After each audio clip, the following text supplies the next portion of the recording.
Final update. Am I the asshole for telling my husband that my doctor knows more than him and refusing to forgive him? This one is quick and for the people who wanted me to verify that I am okay. I genuinely don't know what to say about the amount of support I got. Thank you so very much. August 7th, I posted my update and I mentioned having Braxton Hicks for the first time. I was urged to go to the hospital. I originally wasn't going to, but thank goodness that I did because by the time I walked in the door, I was bleeding so heavily it was down my legs. Turns out I had a placental abruption. August 7th at 10:37 p.m., my daughter was born via emergency C-section. She is now only less than old as I post this, but I am being forced to deal with an attorney and all of this already. She was only 33 weeks and 5 days when she was born. She is tiny, but still doing relatively well, so they tell me. She is in the NICU now and I am in the hospital still as well. I have received lots of care, and while it is all scary and hard, seeing my daughter makes it better. I'm fine. I will be fine, and so will she. The nurses here are amazing, and the doctor told me as long as everything goes well, I get to take my daughter home in just a few weeks. That over the years I have realized it's their problem, and if they ever want to solve it, then they can initiate, but I am in contact with my sister, and it is clear they're happy insisting I don't exist. It sucks, but it's their problem that they have thrust onto me. I can't be the one to solve it. As for my situation, my SAL came shortly after my daughter was born, and she's been by my side all day and very supportive. The attorney advised us to allow my husband visitation with my daughter while she is still in the NICU, so I did. I do not have a concern of him hurting our daughter while in the hospital or anything like that. I have received lots of supportive messages from his coworkers and his side of the family, so I am sure he is spinning the story that we are together and everything is fine. He is trying to act like that too.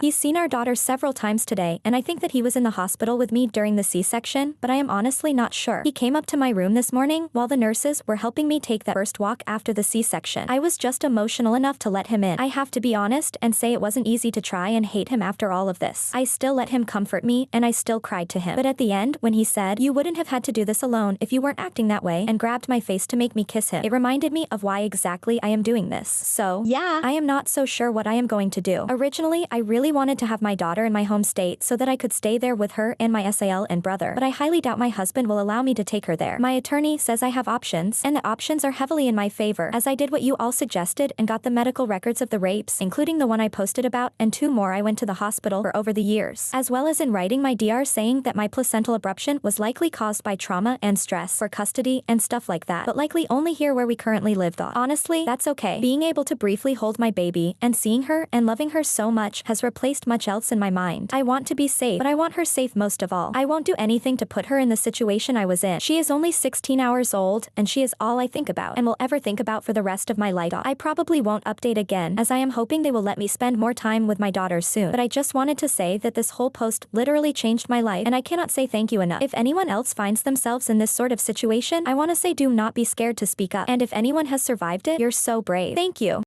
My F25 Husband M30 says our house will never be mine. How do I move past this? Me and my husband have been married for almost 1 year and have been together for 7. I work a job in media while he works as a therapist of sorts. We have been living in my inherited home that has been in my family for many years. Over the past few years, we have both agreed the house and the location is just not ideal. With the housing market being what it is, we have sucked it up and continued to live here. Recently, we were offered to purchase my husband's family home. It's a good house that needs a lot of work, but I am confident we can do what we need to for under $15,000 in renovations, so we are planning to move there and begin renovating. We were both happy and excited until the other day when we were talking about it. Out of nowhere he told me, "I want you to know this house will never be yours. If we divorce or anything, you will have no right to live there anymore." And I found this hurtful and odd. This was never a discussion in the years we have lived in our current home. I would never plan on taking his family home if we were to separate, but it felt like a stab to the heart, especially when we are trying to have kids. I told him it would be a marital asset since I'm paying half the mortgage and half the renovations. I would never fight you for the house, but I don't plan on getting divorced. This made him very upset. He said he would rather not move in if there's a chance a judge would determine I had any rights over the home. Was I wrong? How do I move past this with him?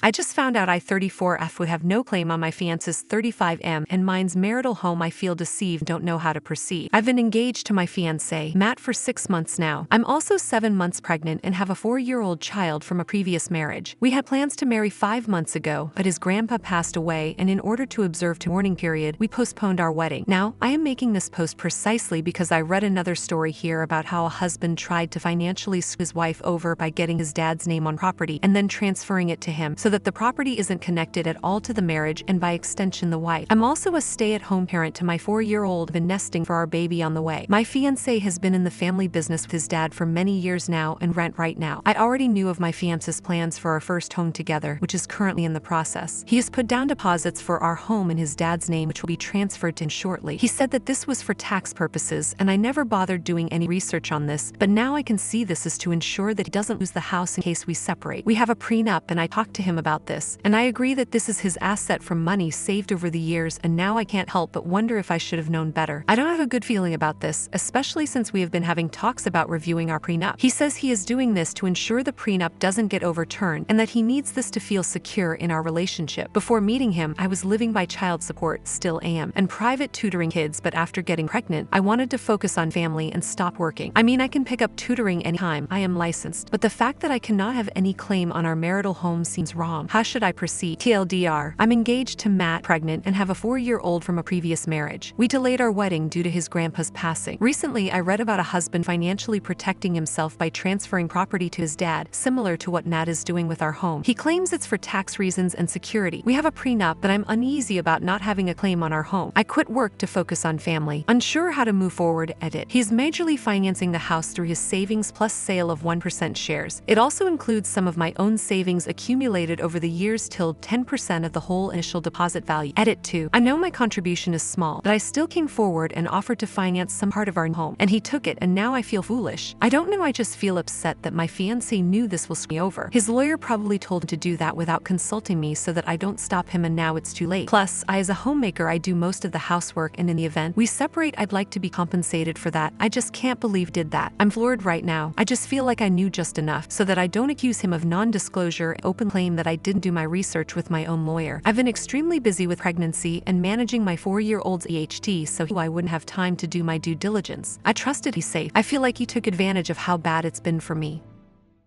Am I the asshole for giving my ex-fiancée a fake engagement ring? It was an honest-to-God marriage proposal. I very much wanted to marry her. She is just a klutz, and I didn't trust her with the real thing. I took her to Coachella for the second weekend and to propose. It was a great time, and she got to see no doubt who she loves because her dad used to listen with her when she was a baby. Anyway, I asked her to marry me, and she said yes. She loved the ring. I had had it sized, but it was the brass and moissanite copy I had made so she would not lose or damage the real one at the concert, which she promptly did, and then she pretended not to. She said it was too tight and that she had put it away until we got back to Phoenix. When we got back, she asked me where I got the ring. I told her and she tried to replace it until they told her how much it cost. She came to my place crying to tell me she lost the ring to beg my forgiveness. I told her right away that it was no big deal because I had the real one with and we could go get it sized perfectly so she wouldn't lose it. My mistake because she effing lost it. She went off on me for making her not enjoy the weekend because she was worried sick that she had lost her ring. If she had told me she lost it, I would have told the truth. That I didn't want to take any chances with her ring at that massive venue. She screamed at me that I was a complete asshole to make her worry like that. She said a lot of stuff that I guess had been building for a while, and she said things she could not take back. I told her to get out. She asked for her real ring. I said no. I am not marrying someone who thinks this is the way to behave towards me. I told her she had to, or I would get the security guys to get her out. She is only signed in as a guest, so it is not a big deal for me to get her out. I feel like I dodged a bullet, but also kind of bad that I didn't tell her at the concert that it was fake so she wouldn't worry. My parents are wondering why we broke up and I don't know what to say. Update: it was a test, and apparently I failed. She didn't lose the ring. She took it to get it appraised and found out it was fake. I guess her plan was to get me to apologize, then rush out and replace it. When I told her I had the real ring safe and ready to go, she freaked out. I have spoken with friends, and they all agree that the people saying that I should not have picked a place she loves, at an event she loves, and that we could return to every year on the anniversary of the proposal are idiots. I showed them the post, and they agree that there is a market for a safe room for people who are afraid to propose anywhere meaningful to do so. I'm still happy that I found out how mercurial she could be before we entered into a lifelong commitment. There is nothing else to update. Thanks for the advice and alternative views on my situation.